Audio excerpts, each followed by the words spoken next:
time I also had an affliction of fear. I would be very okay until Lucky is told public speaking. I stand before people, butterfly, stomachache, confusion. I've come to learn He will allow you to go through trials, because some of us cannot even consecrate ourselves without trial. So He put me through trial, proper trial. This was the trial. He gave me an opportunity to write papers. So I would hear, UN is looking for papers, I write. So one time I wrote a very good paper and I was called to the UN. And I was the only black and the only woman out of 12. All was good until I was called for. When I was called for, I could not speak. Can you imagine? You've been lifted to the highest level.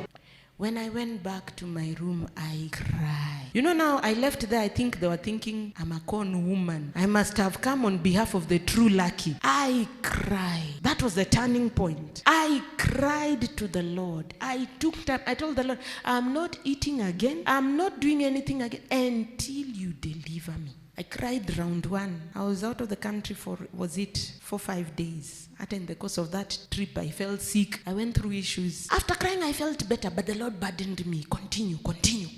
So I would set aside days for crying to the Lord. Don't cry before men. Even my husband didn't know what I was going through. You know, there are things even your spouse doesn't know. When they sit with you, you talk okay. They've never been with you in public. I cried fear out of my life. I told the Lord, you'd not have given me such opportunities for nothing. And I can't continue losing them. And I'm not taking any more opportunities until you heal me. In the course of the crying, I was just healed. Now when you see me preaching like this is a miracle. I could not stand before people. If I stood before you and just saw the numbers, everything in my head disappeared. How do you explain that? Affliction of the soul.